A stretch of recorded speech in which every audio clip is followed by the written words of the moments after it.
Family, what's good? What's good? Call Dog Black Magic. The bros in the building. What's good, family? Y'all know how we do. Always pushing help, well, better understand the self, man. Yeah, we're a little past 11, man. Salute to everybody, though. But y'all know we got to get it in. I'm finna let everybody get in here before we get it started tonight, man. Been a lot of sideways stuff about FBA. Y'all see the video we just dropped with the African American. With the African. Brandon, what's good, fam? Salute, man. Yeah, we're gonna get into some topics, whatever's popping tonight. Y'all know how we do. So, Priscilla, what's good? Jersey City, Cali, Call Dog family. Yeah, y'all, we got a lot to talk about, man. We got a lot to talk about. Shout out to everybody who was in the Discord, man. Doing your thing, but we're gonna tap into some about the immigrants, and then we're gonna get into Africa, and then we're gonna jump into some delineation talks. But without further ado, y'all, let's check out this.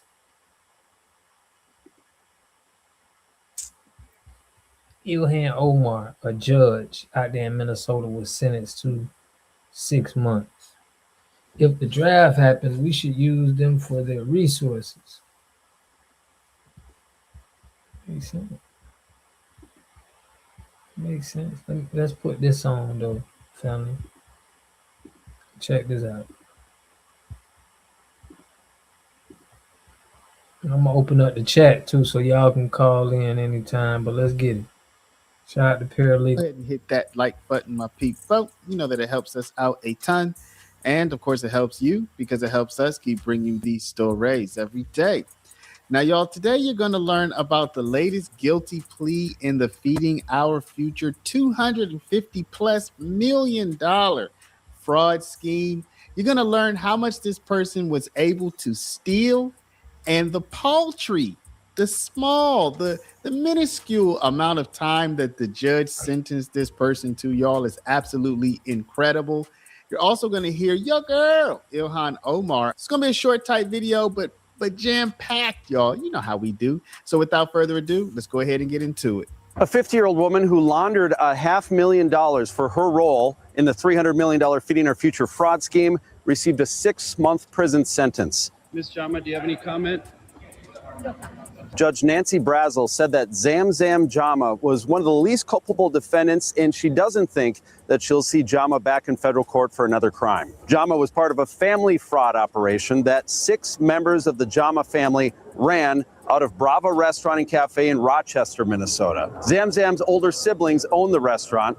They were connected to Salim Saeed of Safari Restaurant, one of the worst offenders in the whole case. In all, the Jama family stole a total of $5.6 million, claiming to feed 1.7 million meals out of their tiny restaurant in 2020 and 2021. Did you not realize it was all a fraud scheme, ma'am? Zamzam Jama used fraud money to buy a home in Rosemount and a Toyota RAV4. The feds seized the house and vehicle, as well as nearly $150,000 in her bank account.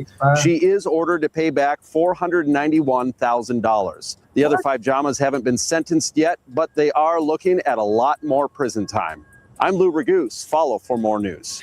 More than 3 years now after the first federal charges in the Feeding Our Future fraud scheme, another defendant in the massive $250 million scandal is now sentenced. This as dozens more await sentencing. Live in Minneapolis for us tonight, Fox 9's Courtney Godfrey is at the federal courthouse with details on this particular case. Big Easy, that dude, man. Appreciate the shout out too, family. Appreciate that, man. Support. I appreciate that, Bram. I seen that. I like that, family. Case, Courtney. Base 44 super agents. The next thing you can't live without. No setup. Just say hello. Good evening, Randy. This morning, a judge handed Abdul Abubakar Ali a 1 year and 1 day sentence after he pleaded guilty to conspiracy to commit wire fraud. Ali, along with two others, operated a federal child nutrition program site called Youth Inventors Lab. The defendants claim to have served approximately 1.5 million meals to underserved children over the course of 7 months, but federal prosecutors claim in reality they served only a small fraction of that. In all, federal investigators estimate Ali and his co-conspirators received more than $3 million in federal child nutrition program funds. So just 1 year to serve for stealing $3 million, y'all. Now let's be honest. Let's be absolutely honest. I know that all of y'all who are listening are upstanding, upstanding citizens of the United States. But would you do a year for $3 million, y'all? Would you do 1 year? Forget the fact that you had to have done wrong. Like, forget that. If you had to do 1 year for $3 million, would you do it? Today, the judge gave Ali a 1 year, 1 day sentence, shorter than pre-sentencing guidelines, because as the judge said, he's already paid back a large chunk of his $122,000 restitution, and he's helped in the investigative process. So far in this massive fraud scandal, there have been 79 indictments, 7 convictions, several sentences, and more to come. In fact, tomorrow there is a woman scheduled to be sentenced who allegedly, along with her siblings, stole millions of dollars, purchasing a house and a car, among other things, with the money that she stole. Randy? Now, your girl, Ilhan Omar, had a town hall. You already know that right now she's under the gun. The vice president of the United States is trying to kick her out of the country, apparently. At least that's what it looks like to me. But her own constituents are calling her to task. By the way, Democrat Congresswoman Ilhan Omar. Hold on, what you said in the chat, homie said, Levon, what's good? That's fam right there. We got more time than that for a dime. We get for a dime bag. For real. Sorry I'm late to the party. What we building on in here, man, we building on a lot. We building on group economics. That's what we really building on. So we speaking on that delineation. Yeah, man. Salute to Be Easy, that dude, man. Admitted her party is responsible for the DHS shutdown. Listen to this. As many of you know, Democrats said we are not going to pass the appropriations bill for the Department of Homeland Security unless they agreed to 10 reforms, simple things like unmasking ICE agents when they were patrolling our communities. Florida gubernatorial candidate Byron Donalds joins us this morning. All right, Congressman, you heard it right there. But the question is, what do voters think? Do they blame Republicans more than Democrats? No, they blame Democrats because Democrats have been playing games with TSA and national security over the last 2 months. And it's all cynical political BS simply because the Democrats still cannot take the fact that they lost the 2024 presidential election. They do not want secure borders. They do not want interior enforcement of immigration. And the Democrats do not want to deport criminal illegal aliens. They want to protect them. The American people have never supported this type of position. That's why Donald Trump won the midterms. So, yeah, y'all, just an update. Now you see if you steal $3 million, you might be able to just Tania, what's good? Quick little year, little 365. Tania in the building. What a game. Yeah, man. So y'all see, listen, no more smooching off our resources. Little 365 in prison, y'all. You got that 3 millies in your pocket, and you do a quick little 360. I guess they gave him a year and a day, so 366. Come on out in time for spring 2027, y'all, with $3 million in your pocket. What do y'all think? Do you agree with that sentence, or do you think it might have been too light, or do you think it was too stiff? Let me know, y'all. Drop a comment down below, but before you do, please. Yeah, it was too stiff. I mean, it was too light. 6 months. This is crazy. Yeah, but they're not black, but we definitely according to them, it's definitely good for us to delineate from them for sure.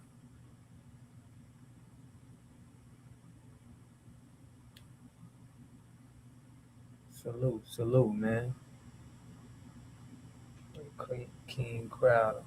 Shout out to him. Yeah, family, that's one of the ones we gonna touch on. Y'all know I'm touching on. I just dropped a video on the Africa story, but we got a lot. Everybody still talking, reckless about the Gucci man and Pooh Shiesty. Serious questions for FBA. All right, man. Because obviously we done put out thousands of videos, bro. Go ahead with the serious question. Matter of fact, you need to call in so we can see your face. We ain't gotta really see your face. I mean, who knows? When his release date hold him for ransom.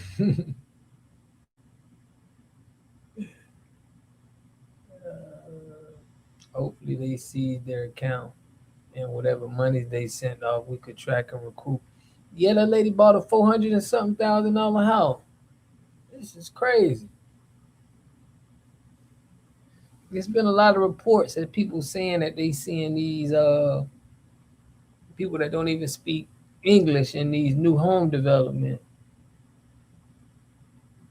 Why would you blame? Who would you blame if immigrants weren't a thing in this country? Bro, immigrants have always been a thing in this country. What is you talking about? You saw them on Red Channel? Oh my, that's what they do. They come bouncing back and forth. Shout out to the brother Red, man. He's sitting here saying, who would you blame if immigrants hit this country? Like, bro, you don't even understand what we talking about. You don't even get it. You think we blaming immigrants, and we're not blaming immigrants. You feel me? We blaming the system on how they using our resources.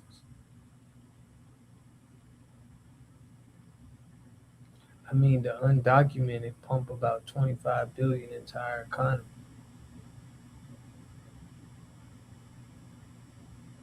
They about to deport you, family. They about to deport you, man. We don't know, like, they already noticed the troll. Salute to Tania, man. No, you go watch our channels. We talk about our resources. We talk about all the things that we protecting in this delineation. All you got to do is keep watching the content, fam. We ain't going over this with you. Yeah, we ain't going over this with you, fam. You saying explain our resources. If you don't know what our resources is, then, I mean, we ain't getting nowhere talking to you. I'm finna move on to the next subject. You ain't trying to call in and, you just trying to go back and forth. Cesar Chavez blame the immigrants. Go talk about him. You feel me? All this from a European immigrant colonizer lineage.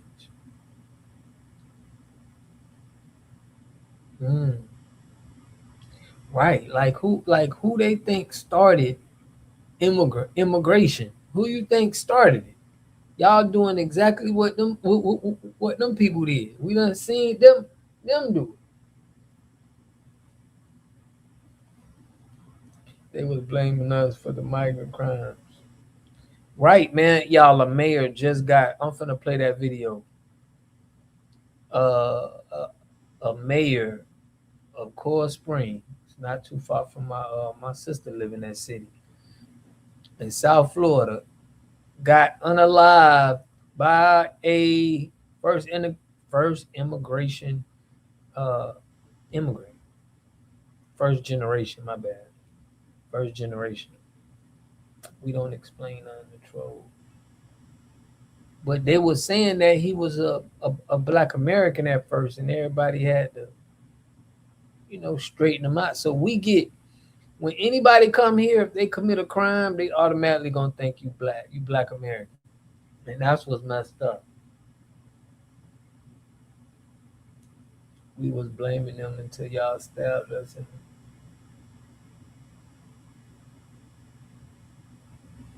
Where y'all rule at? I ain't seen him.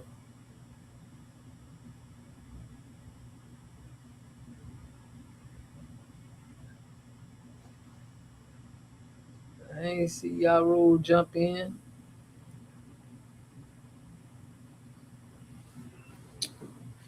Queen G.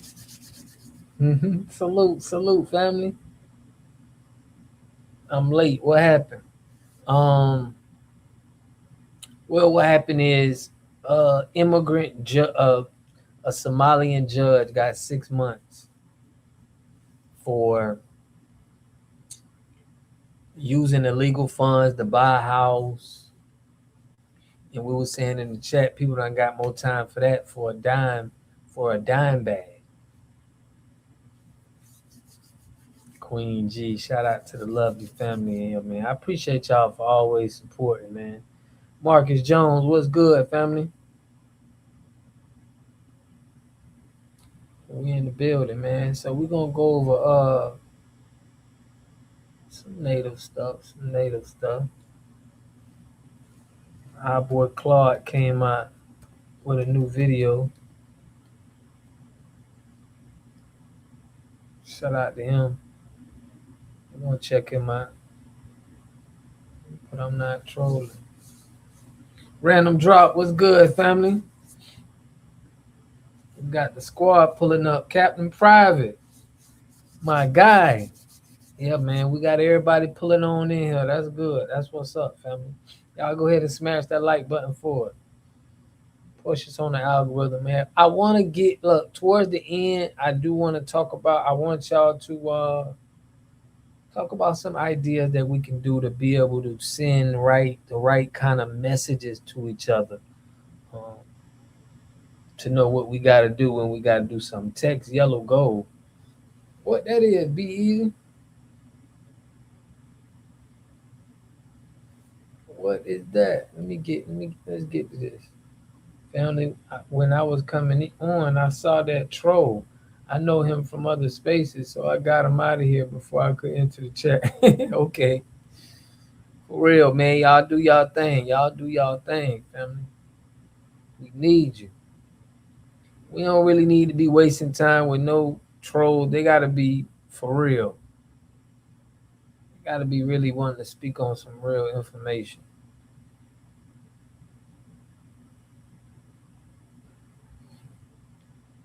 Salute for that. So, y'all check this out. I put the chat in there too. All love and respect coming from Modesto, California. Okay, we all we got. Real American Aboriginal. Salute, family. I appreciate you tapping in.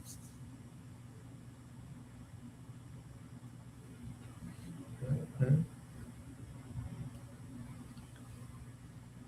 Okay. Sniper. All right, y'all. We finna get it going.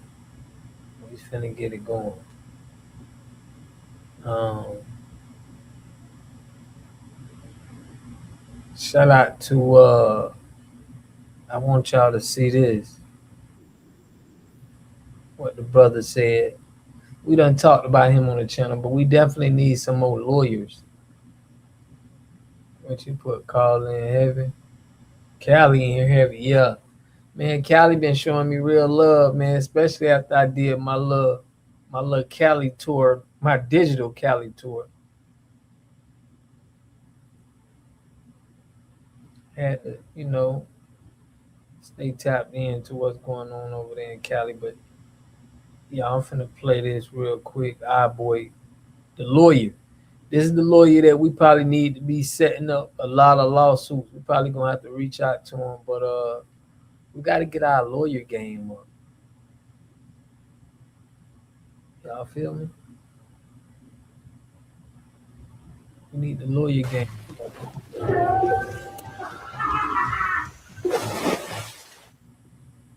Spring, the unofficial new year for tool people. New jobs, new projects with quality tools.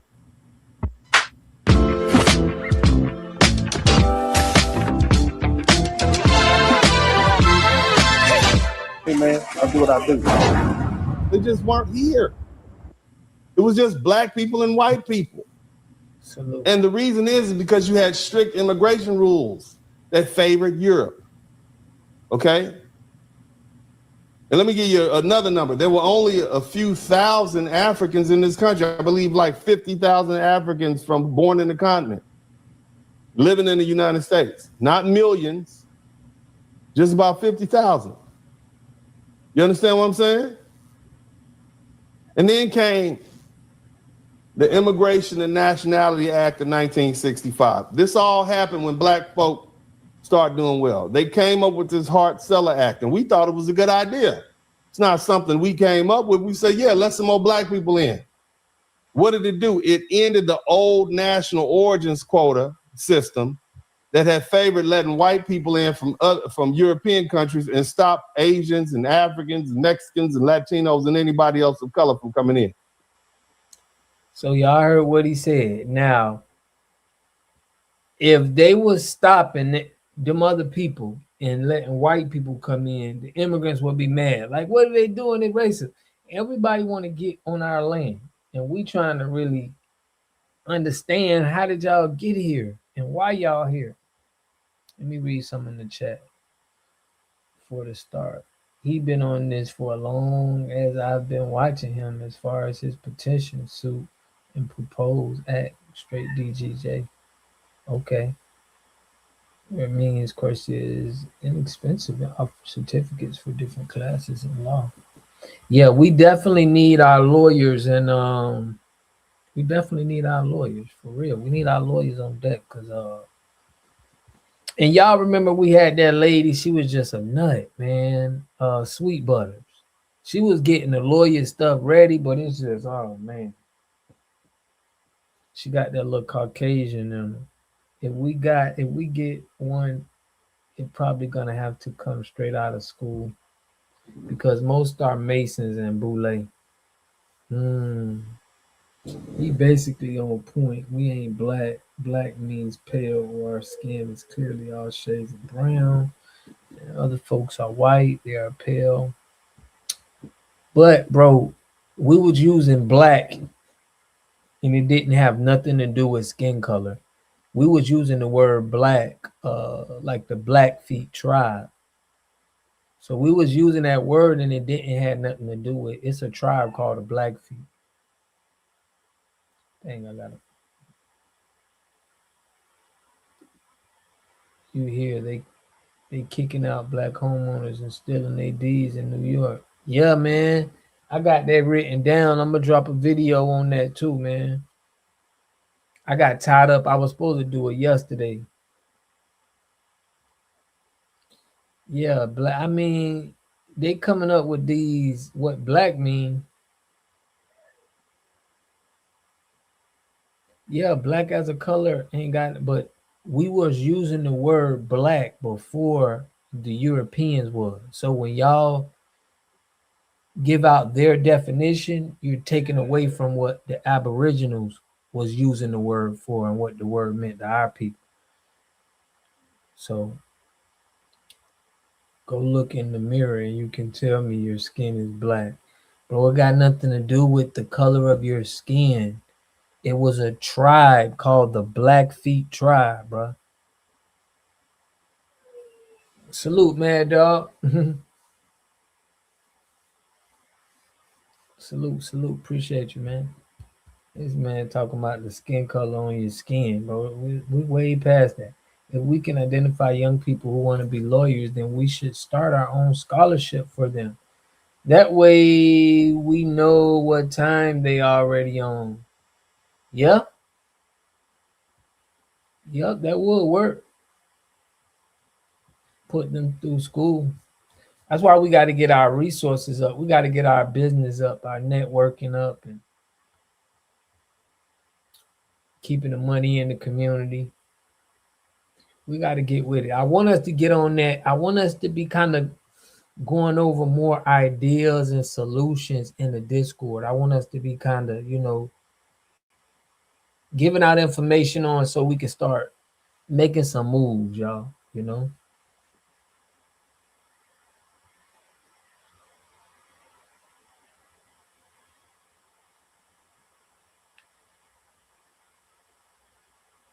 But you feel me though. That's all I'm saying. I understand how they made it. Bro, that's what I want to get into the Discord. I want to get into ideas, solutions, action steps. That's what we missing right now. We got a lot of information in there, but right now we need to be executing so we can do some things. You know, it's some things that we need to do that we got to stand on business. That's what we need is solutions, togetherness, right? That's what I'm trying to get the chat, get that on, man. I'm trying to get everybody in understanding that look, we gotta talk about some ideas, some solutions, and then some action steps of what we gonna do. It's action time right now. You know what I'm saying? We done watched enough video. We watched 100 videos, fam. Be easy, that dude, family. What's good, bro? Hey, what's good with the big dog? Everything good, man. I seen your message and lit up, bro. I say that's my guy right there, man. Hey, no, I just appreciate the support because I have been subbed to you for a minute. So I was like, man, if you was even sniffing around my channel, I was like, salute to bro for showing the support, bro. Yeah, man. I've been looking at you, bro. Once you put that, I've been like, man, be easy. We gotta do something. I've been thinking about, man, we gotta put be easy on, man. Yeah, no, and I was I had a couple emails. I was trying to search to find your email because I remember we had a thread, but you know I was gonna try to get to that this weekend, but since you was live, decided to tap in with you. Tap in, yeah, man. I can get you my email, bro. Yeah, you can just put it in the back chat, and then because I'll be able to copy that now. But yeah, I appreciate that, man. I had to come up because I don't got as much time. So I did just want to tap in when you while you live. But yeah, bro, like you were saying, bro, literally no one, even right now, you on cam, bro. Your skin pigment is not black. Dennis Sperling on camera, his skin pigment is not black. When we talking about black, literally no one is talking about their skin tone. It's a bunch of white people, bro. Are their skin tone actually white? They be calling Asians yellow. Show me one Asian that you've seen with yellow skin. We call our light skins red bone. Are they really red or are they yellow? We call the yellow people red. So like, we're not saying that this is the exact color, right? You look at a fire truck and say the fire truck is red. Your skin ain't red. Like, come on, bro. What are we really talking about here, bro? And then the whole, well, black means this and black woke means a lot of stuff now, right? Woke now means trans bathrooms and drag book show readings. That ain't what it means to us. So you can say black means this and this and that. Yeah, that's what it means to them. Words have multiple definitions. You'll see a word and you'll see 3-4 different definitions for the same word. So yeah, some could say black means that. To them, that's one of the definitions, right? And from black, you get white, but from white, you don't get black. So another thing too, like when they like to say black this, black that, right? Just think about an outfit, right? Like if you only got one pair of shoes, and this is a little quirky analogy, but I'm gonna bring it together, right? Right. When you only getting one pair of school shoes, right? What color are you gonna pick? Black. And what they say, everybody heard this. Get a pair of black because black what? Goes with everything. Let's keep it a bug, bro. You like them Coke Whites, but you know after 2 days they gonna be dusty, the black one. So I'm just saying that's kind of how it is with our lineage. We go with everything. That's why we are inclusive, inviting people to the cookout. Everybody wants to be a part of us, the lineage, the aura, the spirit, because we go with everything. Big facts. I get it now. He tried to rebuttal. Listen, he tried to rebuttal and put it sounds good, but that basically the same thing as calling yourselves dead by law and just as bad as calling yourselves African American. Okay, well, this is the thing too. Why are people so pressed what we call ourselves, right? And then when you ask them, okay, what's the alternative? Well, we Moors. Moors is connected to the Moroccan Empire. Nigga, you're not from Morocco. Man, we Israelites. Okay, fine, nigga. Won't you fight the census to get Israelite on there or to get Hebrew on there. They're not fighting anything. The only thing they're fighting is why y'all call yourselves black. That's the only thing that they're fighting for. But they never tell you what they call themselves. I'm an Aboriginal. Okay, where's the Aboriginal box to check? Facts, right. And then when they do check the box, they gonna say that ain't you. So like I said, fine, bro. Like no one is being forced. Like there's no FBA movement or what I call the delineation process. There's no process of people going around putting guns to people's heads saying, you better identify as FBA. You feel me? The census coming around, nigga, you better check. You feel me? You better write. Nobody is doing that. Nobody is forcing people. It's an organic process of people saying, you know what? I don't like African American. I don't like this. Other people are using different terms as well. Notice because it doesn't have as much notoriety and prominence right now, why people ain't attacking Solani like that. And the people who came up with Solani, they're cool with Tariq. They gave a shout out to Tariq in their book and said that, you know, he helped inspire them to come up with that. Right. So much of this is a bit of a like a tug of war, a lineage tug of war grift, because right now you hear they don't even bring up ADOS anymore, right? But they're still doing their advocacy. So they're saying like, okay, FBA is picking up steam. Let's attack FBA. So let's just say FBA never came up, right? Why aren't they attacking African Americans like Al Sharpton, who's been a known coon in the Sambo? Jim Clyburn, known coon in the Sambo, Maxine Waters, all of these people identify as African American. They're in power right now.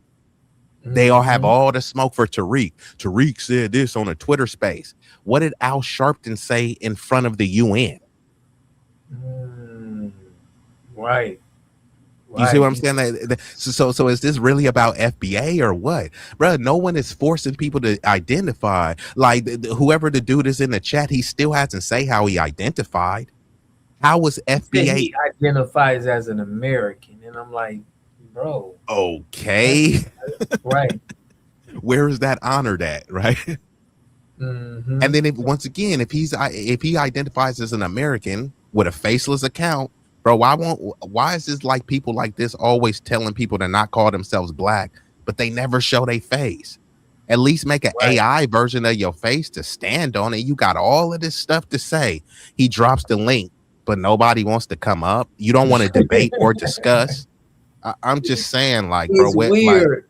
It is weird. It's kind of giving me vibes that they just in here to say this. You know what I mean? No face. Yeah, because they want you to pull the comment up. Like I get it, bro. Like you know, you're kind of people are desperate for attention, but this is the intellectual arena. Once the link get dropped, you can come up here and make your case. If you're unwilling or unable to make your case, it means it's not strong enough. You're not coherent enough, and you're not intellectually formidable enough to be trying to challenge people on this stuff. Nobody is being forced to identify as FBA. It's a self-identification process. It's called intellectual sovereignty, where ethnic groups are allowed to ethnically name themselves and culturally gatekeep, which is why they have over 500 plus federally recognized tribes, right?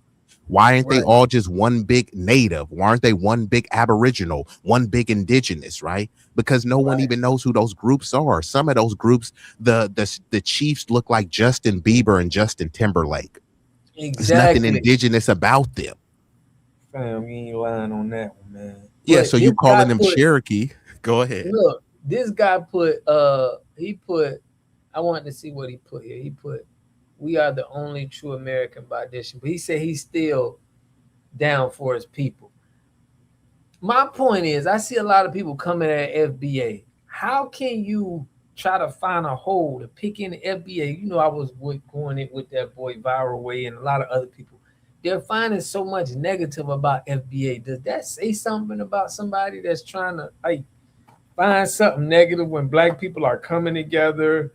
We're supporting each other at an all-time high. Is there something wrong with that? No, it's not nothing wrong with it. They call it, being nitpicky or pedantic. They're trying to find any little hole. Like I seen a viral way, dude. And he was like, before FBA, you was calling yourself African American. Nigga, I never called myself that. And if other people called themselves that, but like my family, it was just black. It was black this, black That's that. it. We don't know anything about Africa, bruh. On paper, you were labeled and categorized as African American, but we're talking about Nobody said that though. self-identification. Nobody, right. Nobody was like, "Yo, I'm African American." I never heard nobody say that. Like, you know what I mean? I personally didn't, bro. Even the Africans didn't call themselves African American. They would say, "I'm Nigerian." They used to say, "I'm not black, I'm Nigerian. I'm not black, I'm Puerto Rican, I'm Haitian." They used to talk about their national origins and ethnic background. Just like the dude in the chat, I heard this, and even some FBAs would say this. Why y'all call yourselves black? Your skin ain't black, and there's no country called black. And when I told them this, they had no rebuttal. There's no country called white, and it's dominating your country. It's dominating your continent. Where's the country called white? Does it matter that the country is called white? No, what matters is a bunch of white dudes smacking you around in your homeland. So it doesn't matter why y'all call yourselves a color. Well, white people call themselves a color, and you're being dominated by a color. You identify with being Yoruba. You're calling yourself a tribe, but yet your tribe is getting smacked up by a color. So is it really about the color or what? It can't be. Yeah, it can't be, right? It's a bunch of Asians, right? Are every Asian considered yellow? They're in Jamaica smacking people around right now. Does it matter about what color they are? So people try to fixate too much on the color, and then they try to project that African American onto us, which is trying to make you akin and equivalent to an immigrant, right? Which is why they have terms like Native American, right? So you say, oh, they're native to this land. But then when you say African American, that's essentially saying you're from Africa. You're just an African in America. But that's not the case. And there's been a distortion of reality, because if you want to go down the racial thing, which a lot of people say race is a social construct. And here's another thing that they can't refute. Okay, if race is a social construct, that means ethnicity is a social construct and nationality is a social construct. Right. So we're dealing with various social constructs. So you can't try to say, hey, I'm operating through one social construct and disregarding another, right? So if we're talking about a racial makeup and a racial breakdown, not every Negroid person comes from Africa. And that's where the distortion has come, because there have been Negroid aboriginals and indigenous people here. They've just been labeled as African, which means that they're from a distant land. But no, that's not the case, right? There's, just as well as they said, allegedly the natives were Asiatic, right? So if Asians could have allegedly made here, then clearly Negroids, because they weren't called African then. African is a relatively new term, which they just placed on you, right? Even Egypt, right? Egypt is a new term, but you just hear Egypt, Egypt, Egypt. Rarely do they talk about what it was originally called, Kemet, right? Which translated to land of the blacks. What was Africa originally called? Africans from Africa don't even talk about what Africa was originally called. Nigeria was named by a white person. Most of these places were named by a white person, right? People. Yeah. America, right? What the so-called natives, what did they call it before America? They didn't call it America, right? So what did they call it? So then say you're native to that place. Right. I think they call it like Turtle Island, right? Exactly. I knew what it was, but I was just waiting for people to say, but like, why don't they call themselves Native Turtle Islanders? Instead, they adopt and say, no, I'm American and I'm Native. No, you're not, because saying you're a Native American presumes that they had this whole continent and they were all just a cohesive unit. There were tribes warring with each other, right? So imagine when somebody says something like, I'm from O Block, right? They're claiming the block. They're claiming the block above the city and above the state, right?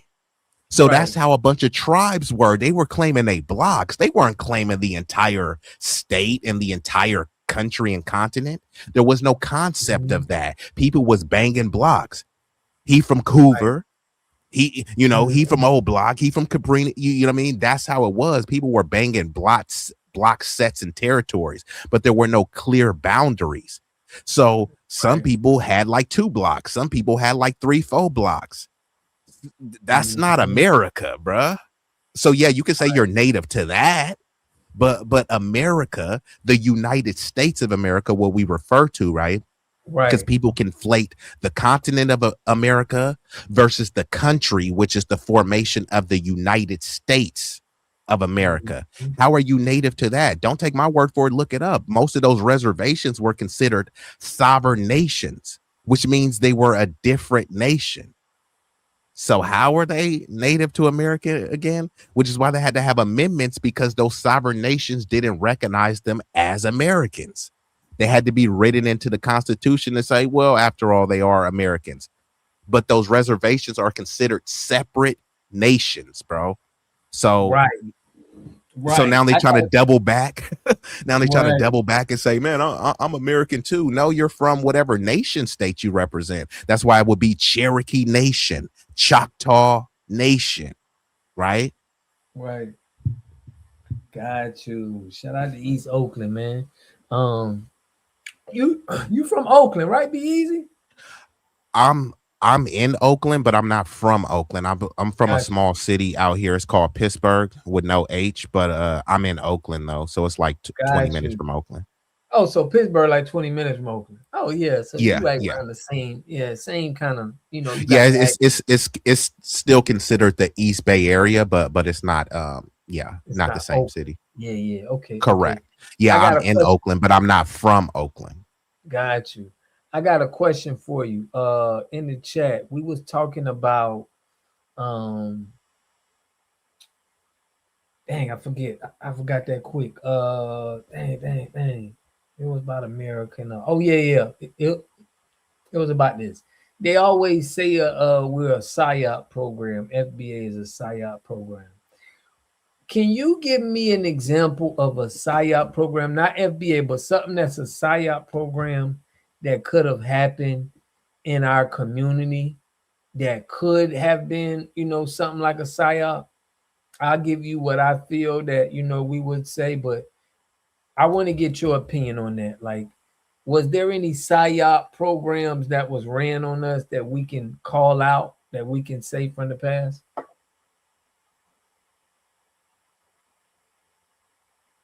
So when you say psyop, do you mean like an internal psyop, just a psyop in general? Like what? Like I mean, not an internal. I mean like a psyop in general.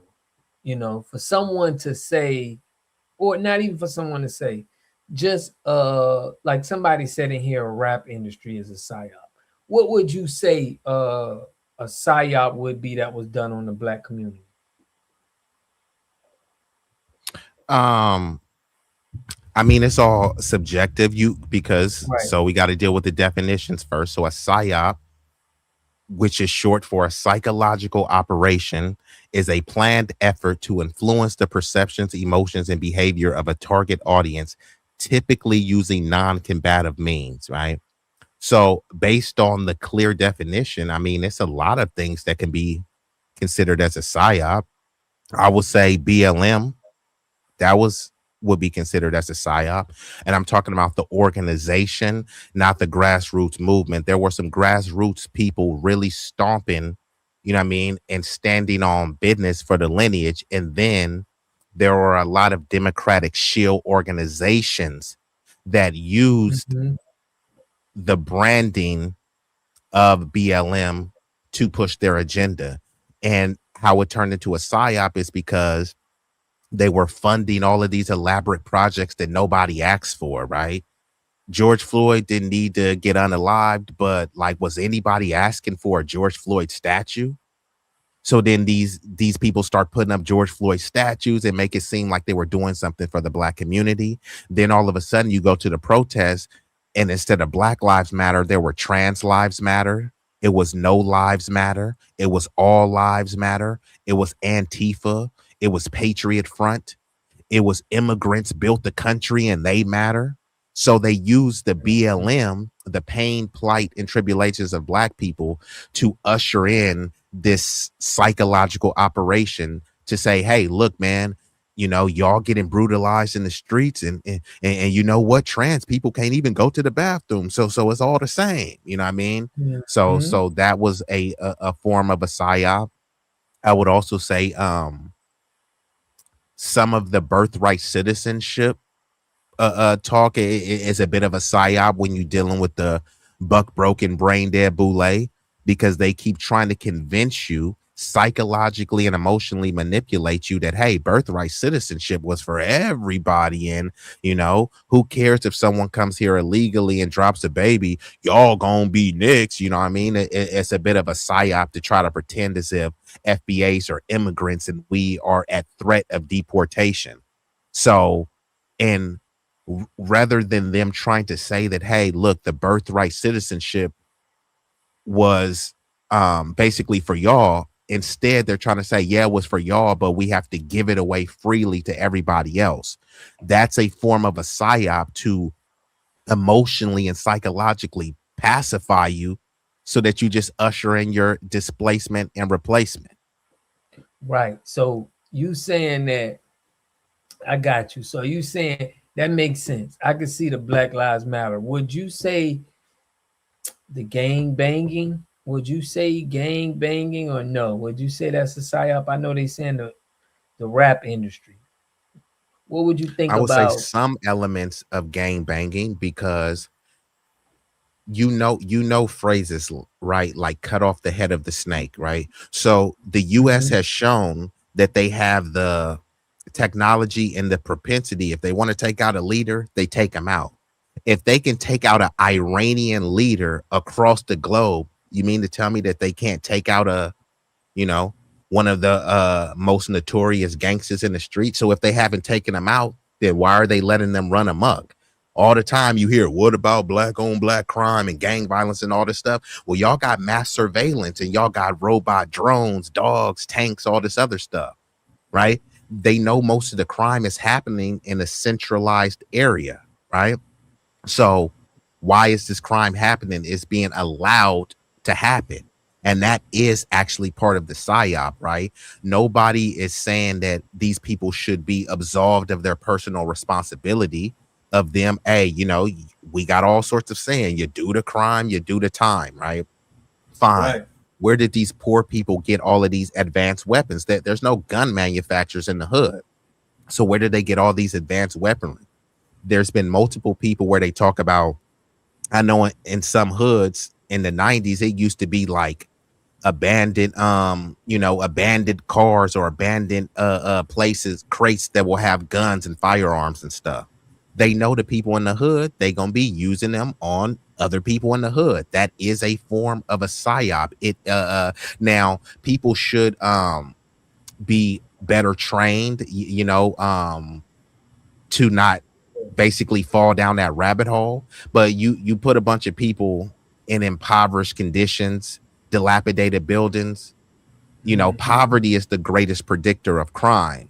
They've done all sorts of studies, not race, ethnicity, or skin tone. It's poverty, right? So rather than trying to uplift and enfranchise the community, they dump drugs and all this other type of stuff. Now, that's no excuse for you to use the drugs and you to use the guns as well. So we have to hold people accountable for that. But we also got to hold accountable the government that's put in force this stuff too, right? The COINTELPRO, no one forced the government to drop a bunch of drugs in there, right? No one forced the government to put guns and stuff in there.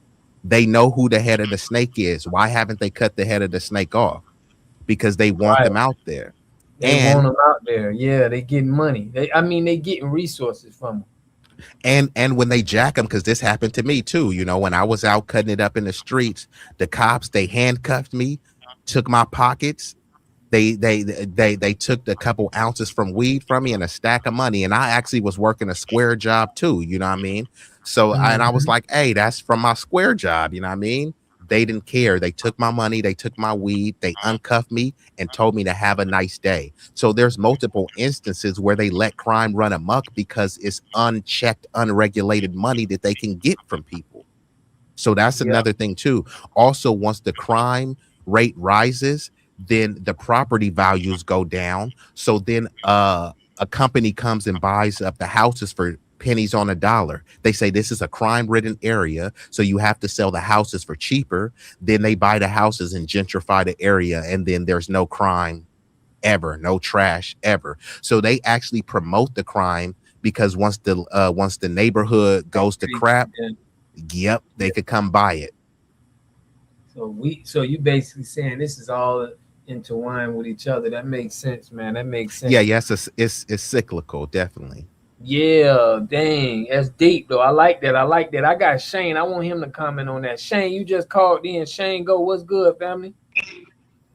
What's the word? Peace to the family on the panel. Peace to you, brother Water God, man. The brother laid out some excellent points on what's going on. They do a three-pronged strategy against us, man, and it's so evil how they treat us, man, and that's why we got to stand for each other. So, when a brother does something, I'm not saying you just blindly follow somebody, but if they're solid and they stay on task, on code, there might be a difference of opinion, but don't let that separate. You understand me? So yeah, I see a lot of the tether adjacent, that's what I'm gonna call them, tether adjacent FBAs. They try to pick with us, you know what I'm saying? And we trying to change the culture and save our people essentially from, going away to dinosaurs. So I gotta encourage what the brother said 100%. We gotta stay on top of these people on all areas of civilization, all areas of society, law enforcement, local politicians, church leaders, whatever. We gotta stay on their butt until they do what we want. That's all I gotta say on that.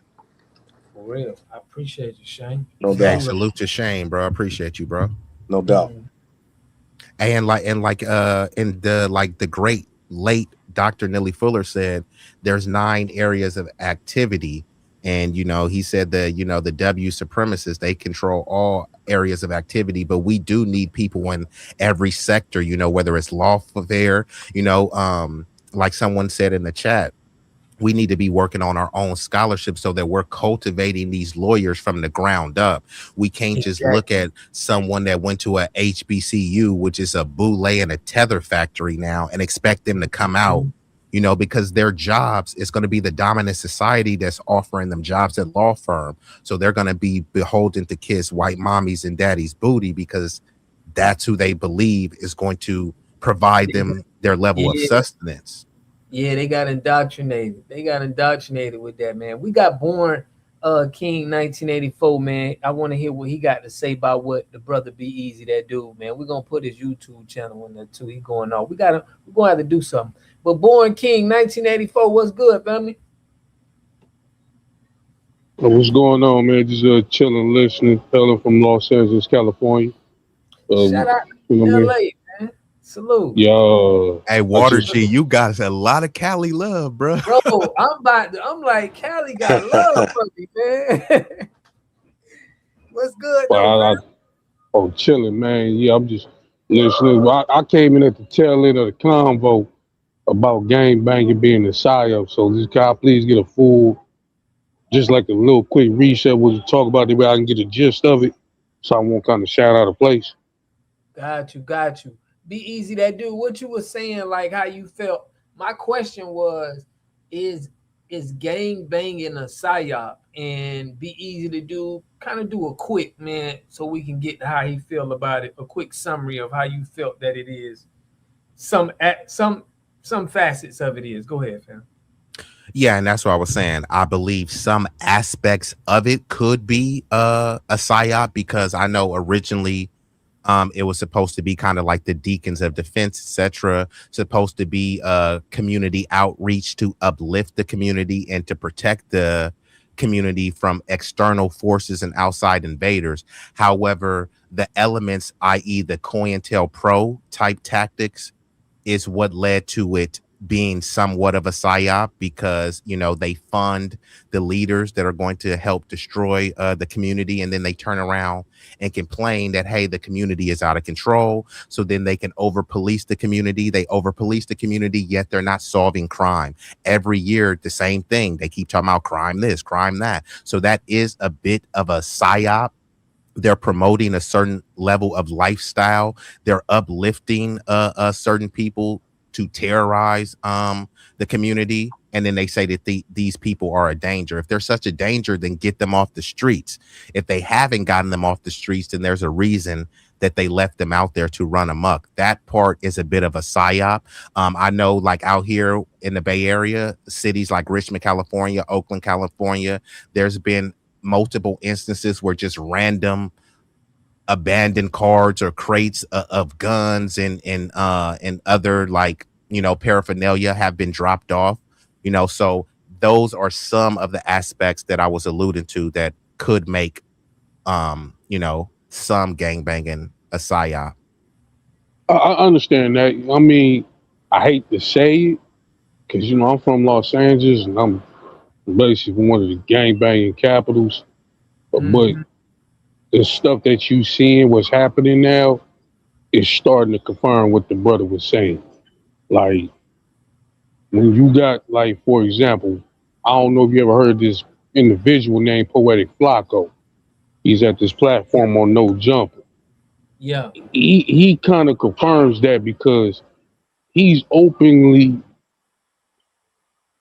admitting that he's trying to, in some form or fashion, start a podcast RICO against some of our platforms out here, like community back on Fig and what's so not. And if you look at his whole background, he I think he was working with Umar Johnson at first. Then he went to No Jumper, and he basically got his background based off gang banging culture, what's so not. So the same people that helped him out is the same people that he turning against and trying to use this Draco as a rapper from LA that was real popular that died. He's trying to use that to build more of his platform. Like basically trying to say he could solve the murder. Because the moment you solve the murder of Draco, that's, I hate to say it, it'll be a lot more violence in Los Angeles than we think it is once that happens. So to his point, he's not too far fetched. And if you really look at how they changed the term, the CRIP term, community revolutionary in progress, they took the revolutionary out and changed it to something else. Kind of similar to how they did 50 Cent G Unit. Because a lot of people don't know G Unit actually meant guerrilla unit, but they made them change it because it was too revolutionary. It was like it had too much militant influence, and that's basically what Los Angeles was kind of pressing at that time. So he's definitely not far off. And like he said, it's a lot of gangsters that are being exposed to have relationships with the police to somewhat start violence or bring down the violence. And sometimes you gotta ask, if they bringing down the violence, how they bringing it down? Is they bringing it down by making truces, or is they bringing it down by working with the police and getting paid for it, and whatever the case may be?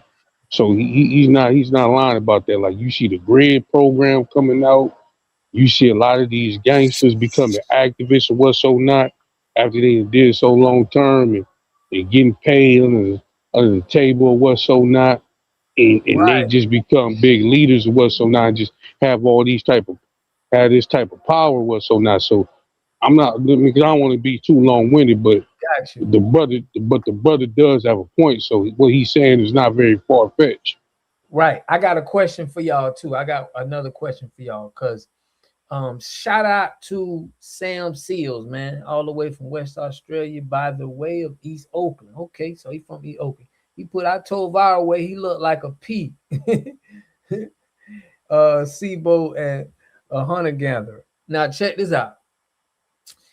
We've seen, as far as outside looking in at gang culture, right? The biggest ones that we seen is Whack 100 and Big U, right? And a lot of people probably associate them with being close to law enforcement. Now, this is the kicker. I mean, this is the kicker because Sam Seal just talked about Viral Way. So Viral Way, this guy's a gangbanger, right? And he goes to say FBA is a psyop. And like this brother from LA just said, like he like starting to now realize that it's a correlation between gangbangers and police officers. So now this is making me think, why wouldn't he call out the psyop in gangbanging instead of calling the psyop in FBA online back and forth? How y'all feel about that? Do you feel like that's a little bit of suspect in your opinion? 100%.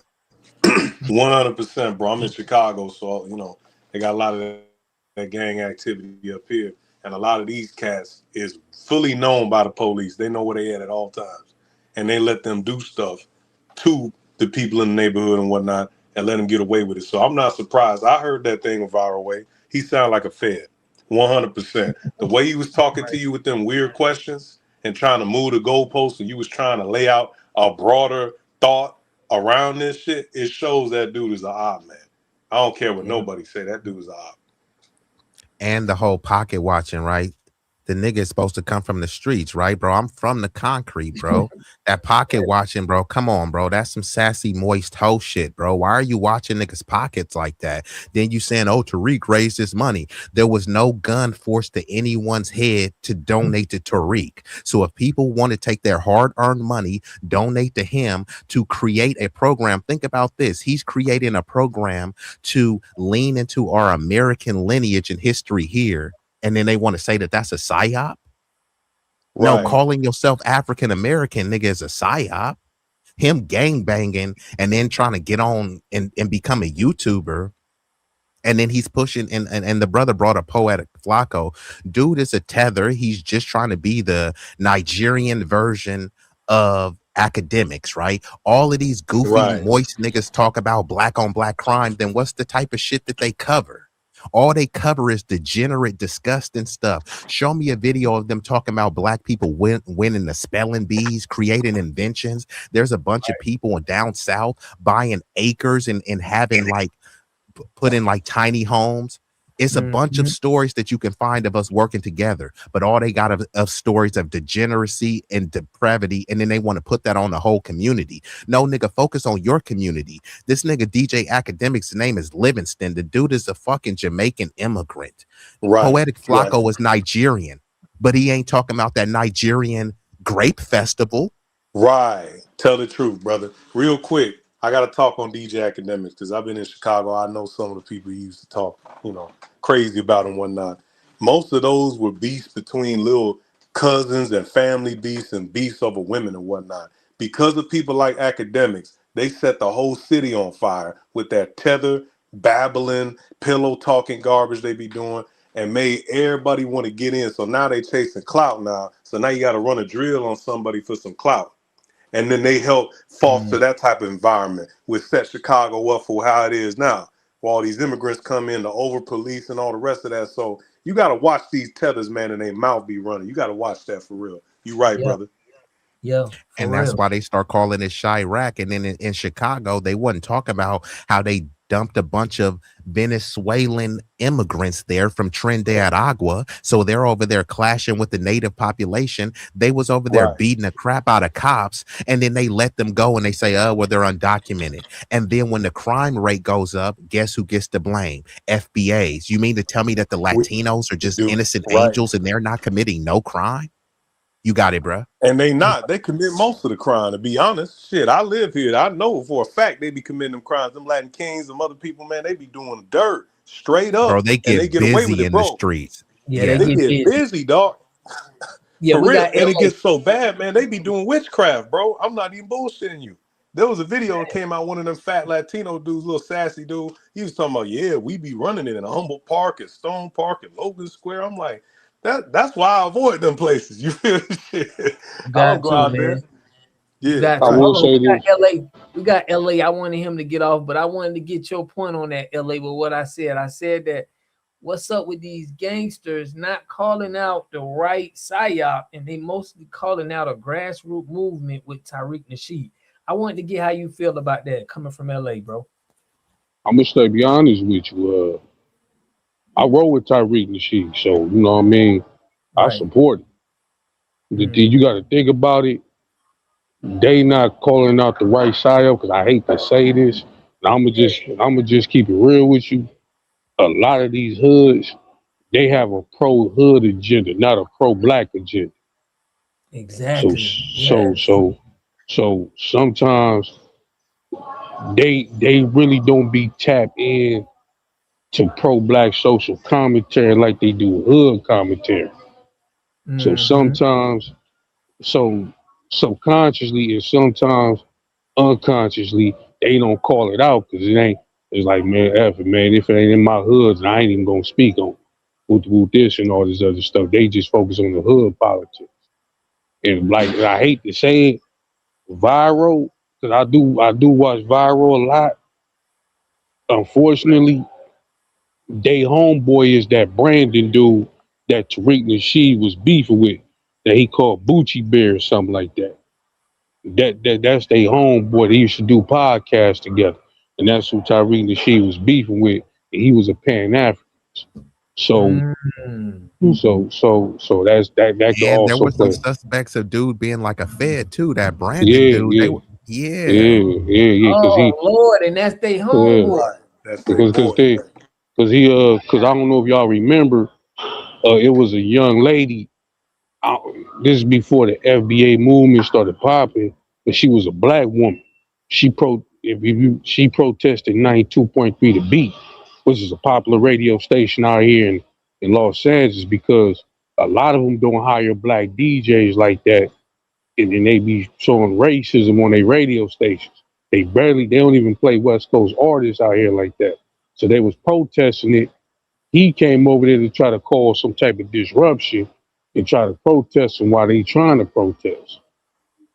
You know what I mean? So he always kind of been not on the side of black Americans or what's so not. So that could also play a part. And as far as viral, I like them dudes, but they is kind of suspect because they also cool with Flacco too.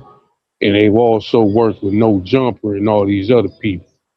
You know what I'm saying? So I do kind of look at them as suspects sometimes.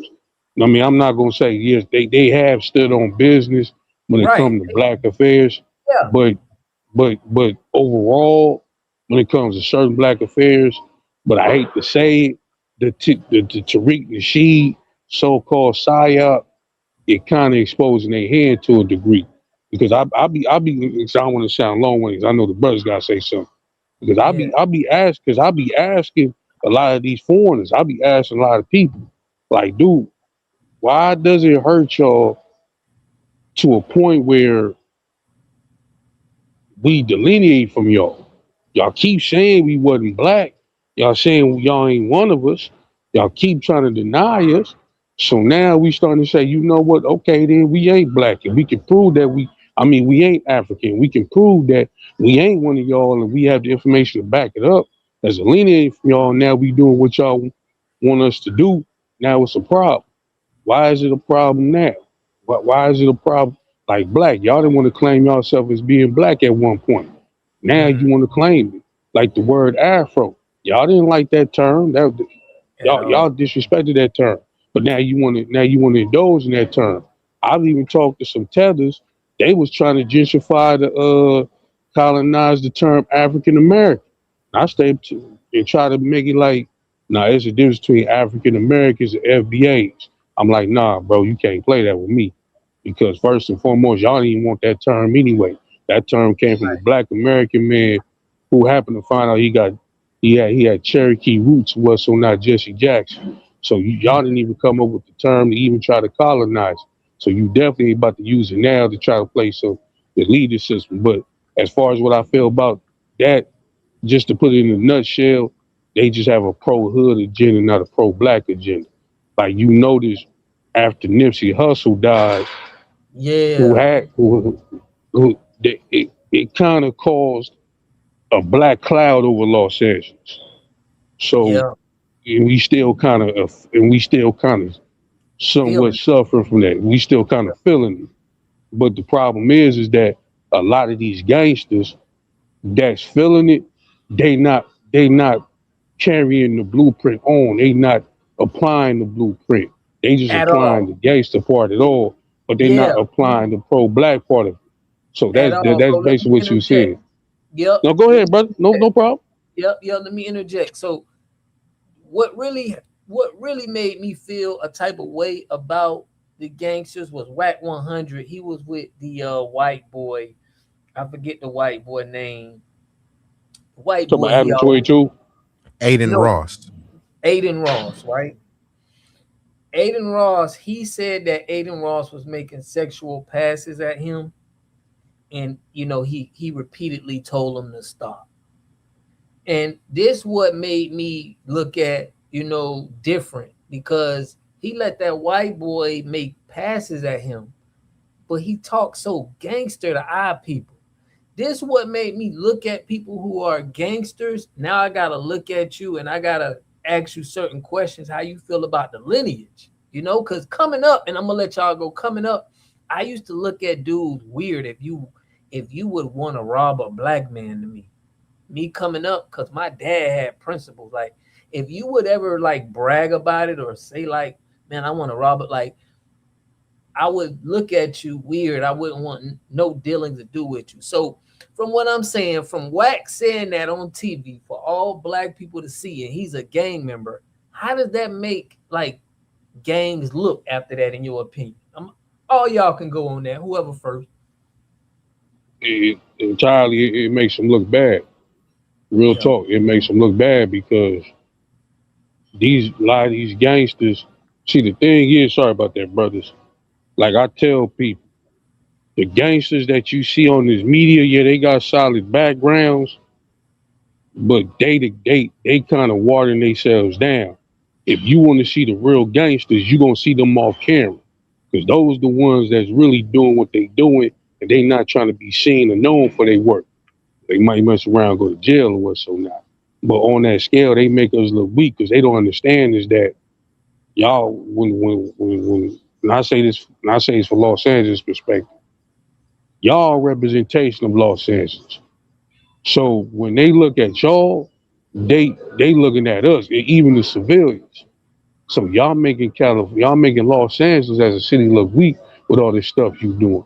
You acting all gangster towards us, but you letting this small hat cat pulling all these passes at you, and you ain't standing on business about your hood and what your hood taught you and what was going on.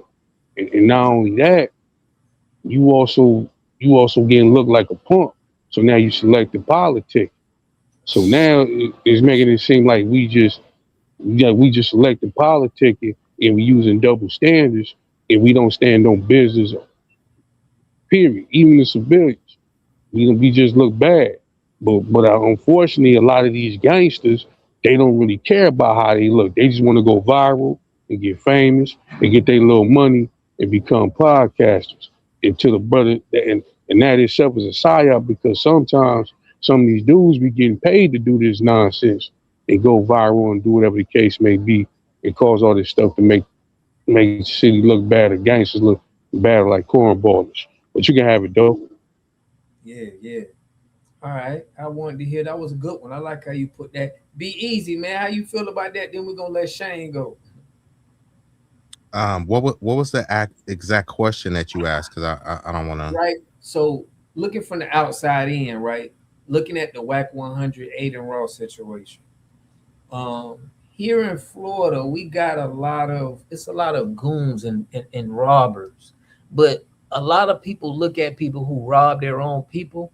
We look at them as, it's kind of it's just looked down upon. It's like, bro, you really lame for doing this. But what I'm saying is, on that West, he let that man kind of make passes at him. When he said that he didn't do anything. And to you, how does this make, how do people look? Because I seen it as, dang, but you a gangster. How does this make gangsters look, in your opinion, Be Easy, from this happening like this? it makes gangsters and gangsterism look goofy. And I've been saying this for quite some time, that this era and iteration of street niggas is the new nerds and the new geeks and dweebs. What would you want to be a gangster for? Most of these Right. gangster niggas, like the drug economy, this ain't like the 80s. This ain't no Rayful Edmonds Freeway Ricky era in terms of the drug flowing. So you're not making a lot of money in the streets like that. So that's one thing. A lot of these gangster niggas talk about how they love bad bitches, but nigga, you keep getting locked up and there's no bad bitches around. You around a bunch of niggas, you know what I mean? A lot of these niggas have kids. You're not taking care of your kids because you banking for a block that you don't even own. I'm a Hoover Crip. Do any of you Hoover Crips own any property on this block? And when they come gentrify that area and it ain't Hoover no more, what, you just gonna keep banging a non-existent hood? Same thing with O Block. They tore down O Block and what? Man, I'm from O Block, nigga. No, you're not. O Block doesn't exist anymore. So specifically talking about Whack 100, who was just like some cosplaying gangster with a alleged BBL. This nigga makes gangsters look bad. And like the brother was saying, unfortunately, because what they like to try to do is generalize FBAs, right? When one does something, then it's like, hey, one bad apple ruins the whole bunch, right? They don't generalize all of the bigoted, foolish stuff that Aiden Ross is doing. That doesn't fall on all white people and all Jewish people. But Whack 100 doing some goofy gangster, moist, incoherent foolishness. Suddenly we all gotta like, hold that L. And I had a homeboy, he moved out here from Texas, and he said, bro, LA, he said, man, he said the blacks in LA make I can't remember how he phrased it, but he said the blacks in LA make him feel ashamed to be black, right? Because there's a lot of cats out there that's, there's a lot of tethers, there's a lot of cats that try to, like the brother Born King was saying, and this is what I said earlier, Water G, how with the whole Native Americans, right? They were banging blocks, like the bro said in Born King, right? The LA people, they're worried about their blocks more so than the collective community, right? Hey man, it didn't happen on my block, man. That's them niggas' business. Well, them niggas look just like you, and some of them niggas are related to you, but because they 10 blocks away, you don't care. You know what I mean? And then it makes them even look even more weaker because they'll say, I'm banging my hood.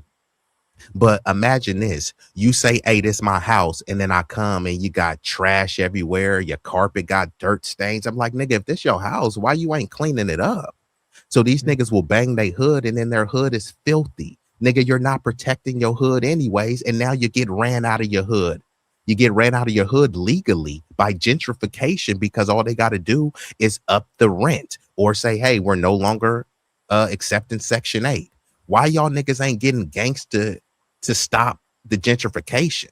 You know what I mean? You'll get mad at a nigga for looking at you the wrong way. Man, who is that nigga? Why he mugging? You're mad at a nigga for mugging, but you're not mad at somebody like Aiden Ross for sex playing you. Not only that, he told them when he wasn't gonna pay them. And he called Whack 100 anti-Semitic, right?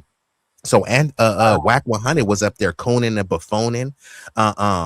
When they had Blueface and the Black Fighters, Whack 100 was talking about give him some watermelon and fried chicken. So he's always ha Ken and the biggest face, and then they marked him out like a little moist hoe. So why am I supposed to look at this nigga like a gangster? Right? If anything, I encourage niggas to be geeks, because what is gangster about these niggas? A lot of them niggas don't even have firearms. If you a geek, you can go right now and get you a legal firearm and train at the range. So you'll be able to be more proficient with that firearm. You can go to the gym. You can do all this other stuff. You have upwards trajectory in your life as a geek, as a civilian. What did these gangster niggas got going for them? Nothing. These niggas got money and shit, and they bend over and buck break themselves from somebody that's not gangster, right? They'll look at a civilian black dude and want to attack him. It's a civilian Jewish dude. They get on their knees and bend over for him. What is there to respect about that? Nigga, that ain't gangster at all, bruh. And another thing, I'll land with this. Pooh Shiesty, right? Pooh Shiesty allegedly a strong-armed Gucci Mane to get out of his contract. I'm a mute on this. Tell me one instance of any gangster thuggish nigga doing that to a Jewish person. All they talk about is the small hats got them in these 360 deals, buck breaking them over and over. Tell me one instance of these so-called gangster niggas. They talk about Dracos, AKs, they got sticks, they got straps with titties on it.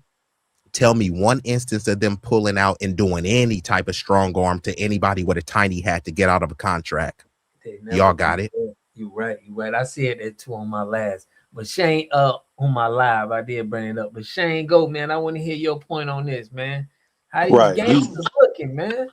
Man, they looking gay, like brother said, man. Like for real, bro. If you go to the hood and you got to worry about your own well-being from your own people, that's a bad thing. There's something wrong with that picture. Them two brothers was cooking, man. I ain't even want to put the phone down. I was listening, man. Like that shit is real, man. Because it's like, how you so gung-ho against your own kind, man? And you got people who are literally doing it to some people, you know what I'm saying? And taking their block away, taking their livelihood, putting people in prison and whatnot. You ain't gangster about trying to get our people out of jail, man, to try to, fix a brother life up or whatever, man. It's cap, man. And there's a few dudes like rap dudes and whatnot that kind of buy their block, but it ain't enough. Bro, I talked to some of the so-called YNs because I used to do little camera work and shit. And I used to be around, right? And they tell me most of the smart ones, they want to leave. They want to be doctors and shit, man. They don't want to do that shit. They want to get out, but they kind of wrapped up in it because they got family and whatnot in it. They got beefs and whatnot they got to address. But it's like nobody wants to be in that. You should not want to be in that. That shit is played out. Like even on the street, I'm not going to go too heavy into it, but you can't make no money doing what they did, like brother said back in the 80s. That shit is gone, man. It's credit card stuff now. And even then, you going to jail for 15,000 years, man, to pay catch you. You know what I'm saying? So, the IRS don't play about that. So, dude, it's just not worth it, man. We need to be about the gangsterism of the lineage. That's why I say not on God, on lineage. Hey, that was a bar there. Gangsterism of the lineage. I like that. Right. Because I know Water G, you be talking about tetherism.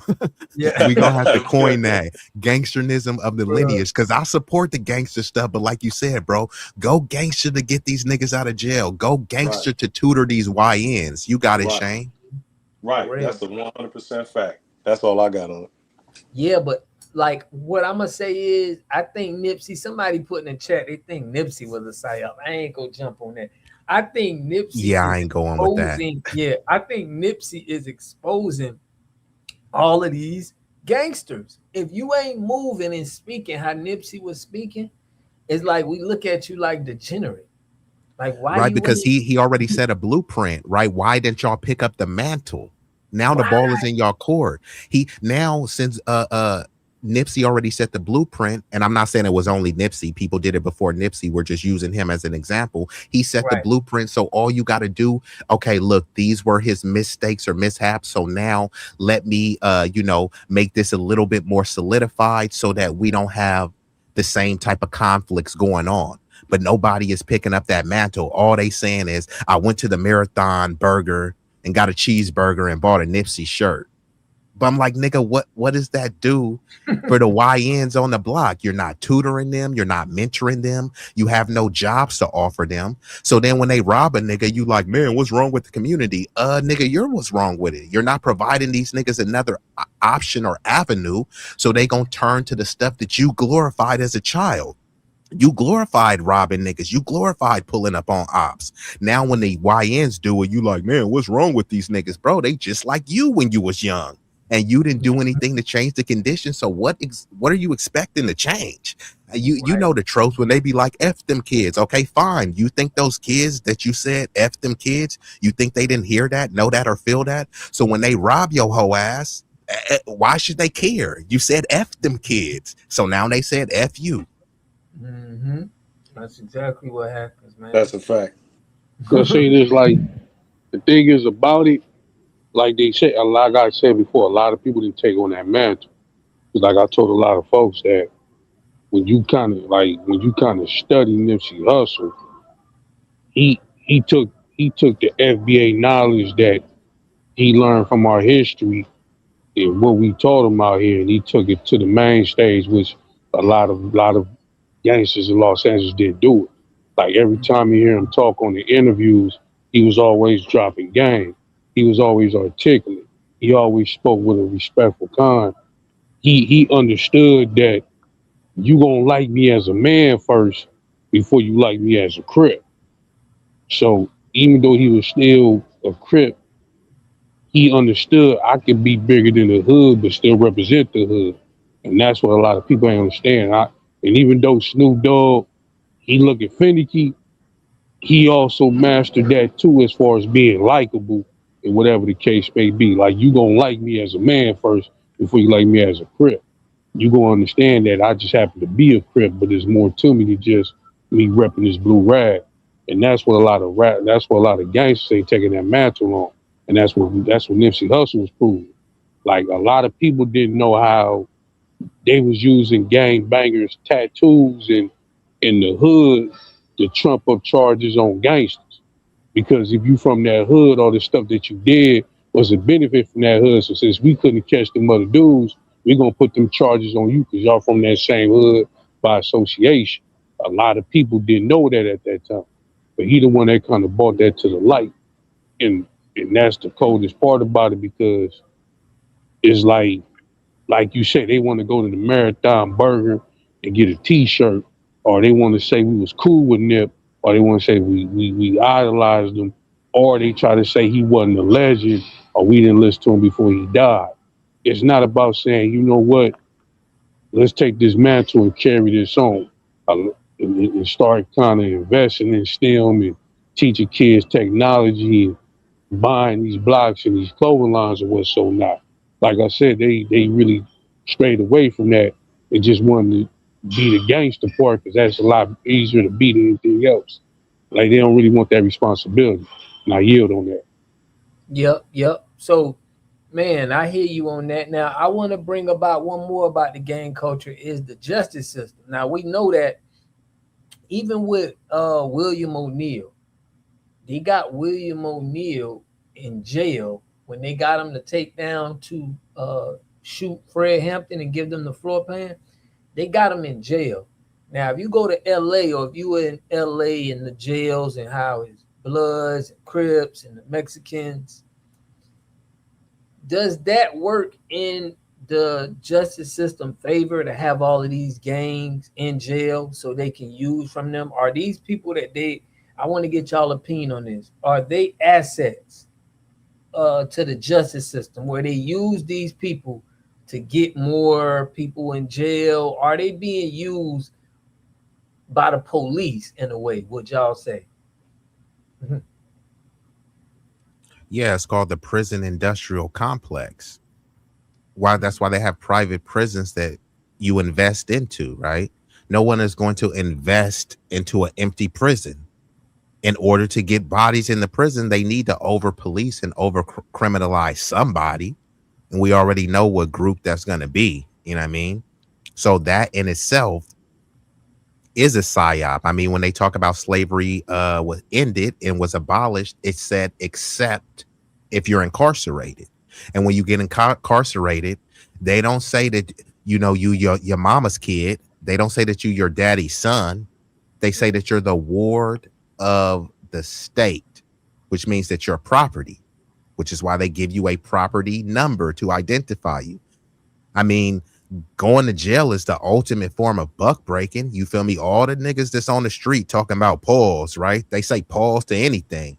Going to jail is the ultimate pause. Just an intake. They're going to have you pull down your pants, being naked in a bunch of other niggas that you don't know, bend over and spread your cheeks. On the street, y'all saw what happened, and I'm using the scene. This is a depiction of things that actually happen, right? In Menace to Society. Hey, man, I got these cheeseburgers, man. I'll suck, yo. What the fuck you say? Right? That's what happens on the street when you try to sex play niggas, right? But in jail, bend over, spread your cheeks, and cough. That's buck breaking, nigga. Why would anybody want to sign up for that? Why would anybody want to promote that? You know what I mean? So right. I'm just saying, bro. Cat's gotta be moving a lot sharper, bro. For real. For real. Man, all right. I want to get you, how you take on that LA, coming out of that LA. I mean, he not lying. I have to Yeah. roll with the brother. He ain't lying about that. Like it is Paul's word. You know what I mean? Like, you know what I mean? You know, you got the hardest gangster. He done put in all this work, and next, you know, he go to the pen. He's somebody girlfriend, or he got a girlfriend. You know what I'm saying? It's just kind of it is weird, and like, and you also got to ask yourself, how is these gangsters putting in all this work and they not getting snatched up like that yet? You know what I mean? Why is they how is they able to do what they able to maneuver how they maneuver, and they got all these charges or what so not? It makes you start asking all these questions. And unfortunately, I don't want to mention the brother, but just like with Big U, like he finally going to jail, but then you starting to bring up all this stuff that was happening. You starting to ask, was the police doing their job? Was the police not doing their job, or they actually knew? And then Well, now they didn't. yeah. What'd you say? I said, yeah, it seemed like they know what was going on. They just, he kind of got out of hand a little bit. So they had to do. Yeah, I mean, exactly. It seemed like he was getting out of pocket, and now yeah. we got to deal with him. Now we got to deal because he's getting out of pocket now. But they probably knew, so it just It's like makes the you ask questions. Frankenstein monster. Exactly. Yeah, we made him into who he wanted to be. Now he flipping on us, but he just flipping period. It does make you ask questions because I seen an interview with Monster Cody from H.A. Gangsters when he was talking about his brother, and he kind of said that he kind of alluded that his brother might actually be a rat because he was the only because he basically the police raided his shit. I mean, excuse my language, sorry, but the police raided his spot, and his brother was the only person that knew that spot, or whatever the case may be. But his brother was one of the activists that was on Bastards of a Party. He was always doing stuff in the hood. He always doing a lot of good in the hood. And now you hearing about what his brother might be saying about him, it makes you question what type of dealings do these people be having with the police and how they able to do these things and maneuver. It started to be somewhat exposed in so many ways, and people started to put their thinking caps on and start asking all these questions. Mm-hmm. Yeah. Got you. Yeah, man. I'm now we putting it all together. We asking them, Shane, go. How you feel about that, family? Oh, that's 100% facts. The OGs broke it down beautifully, better than I could, man. It's some real police activity when you see people do certain things, and you see these individuals that seem to be able to get away with anything. They can walk the street fine. They do all this dirt. They can do whatever they want pretty much until that day come, and you're like, wait a minute, this dude did this, this, and this. How he out? Wait a minute, man, that dude's a snitch. He a rat. You know what I'm saying? So you put two and two together, you start seeing things like, nah, this is funny, man. There's a lot of funny style cats out here. So that's 100% facts. I got to concur with what y'all say. For real. For real. For real. I don't want to sound weird, but sometimes I use movies and certain show scenes to kind of prove the point because I think they do be kind of studying stuff like that, and they do be kind of doing it to use their breakdown like that movie Belly, where that police dude ran up on DMX to assassinate that preacher. Right. So, Right. Like, oh yeah, that's a fact. That's how you know. Look, I forgot about this. I'm glad the OG broke that down. That's how you know somebody's on some fair type time. They got a huge jacket, they're well known, but somehow they can move around and then they're positioned around in certain places, like that Bird song dude. Remember that? The fake Black Panther dude? Like him. Mm-hmm. exactly. Exactly. So you right, brother. 100%. Now They that give was him the like ultimate right. psyop. Ultimate. Yes. And now, but I do respect FBAs and the original Black Panthers for standing on business because he changed the name, even though he kind of dissed them and said now he's the Black Lion Party. Like, come on, bro. But that's a psyop in itself. Because I don't know if you've seen this one show. It was called Supercell. It was on Netflix. Basically, it was kind of like the European version of X-Men or what's so not. They had this one dude that was slanging dope in the hood. He was a straight up Crip because they had Bloods and Crips on the show, and this is overseas. That's crazy. I know, but they he was like the main leader slanging dope. Come to find out, it was an organization that was somewhat like government, like that was trying to find these black superhumans and experiment on them, right? And come to find out, the drug dealer that was the leader, he was working for them, so slanging dope while he looking for these black superhumans or these white folks. Supplying them and everything. Like he was straight working for them. They was supplying them with the dope. They was letting them slang with the dope. They was letting them get away with it and all that. Just to find. At the same time, he was on the hunt for superhumans and stuff. Just looking for them. So, and I asked myself, how do these folks come up with this type of info to put in these shows and these type of movies? It got to be somewhat reality in some form of fashion. Just put in a commercialized sense, so that way we wouldn't think that happened. And if you really think about it, like you got all these street stalkers that just go around antagonizing people on purpose just to get them sent to jail, and it mainly be in ghetto communities. So, they call them streetwalkers or street stalkers or what's so not. So it's crazy, man. It's kind of weird. And I don't want to come off like too much as a conspiracy theorist, but it is weird though. No, we with you. Yeah, we with you on that. Yeah, I know this conspiracy theory get thrown around a lot, but I'm starting to hearing y'all. I'm starting to feel like this all come together. Herschel Reed say he disappointed in Dennis Sperling. What he did? Yeah, Dennis Sperling used to be on point with his speakers. Yeah, man, what Dennis Sperling I did? You know, we're gonna play him. We're gonna play the rest of his video, man. I was rocking with him for a minute. I haven't seen anything he said. Let's hear more about what he said. And it's only a 7-minute, but he seemed like he's talking about life was better, America, when it was just black and white. All right, but what did it do? It set up a new system that gave most visas to family members of people already here to certain.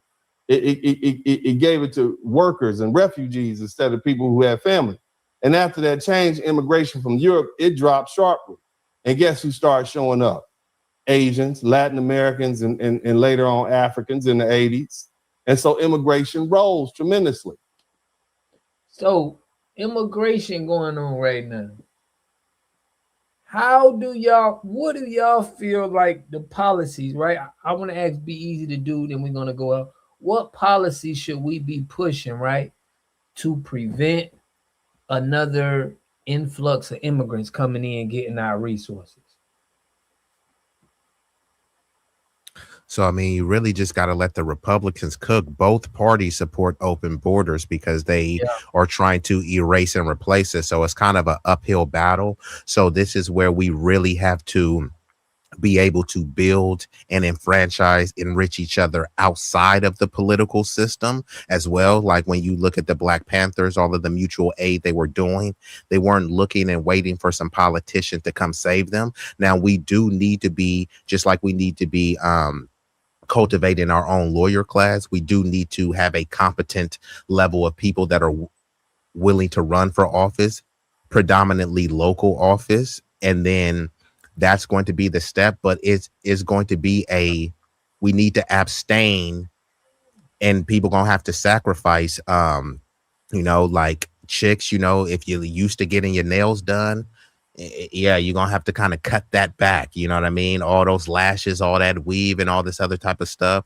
Dude, you know what I mean? You're gonna have to create something where you can get a haircut cheaper. So it's not $100 every time you're trying to get a haircut. We need to find ways so that we can mitigate the spending and pool the resources, because this is just an all-out attack. I know Water G, you like to play Claude Anderson, and he said, bro, we can't fight all of these groups because it's already won against the dominant society coming over. They're bringing over a bunch of tethers to form Voltron against us. All of these other people, they're okay with being second fiddle to the W man. They just want to be above us. So they're okay with the racial pecking order and stratification. They just want to be above the niggas. So all of these groups, they're not coming over here to collaborate with us. They're coming to compete and conquer with us. So we need to understand and act and comport ourselves as if we're in a race war. So that means we need to cut out all the spending on these other entities and institutions, and then be pulling as resources. It's not one direct policy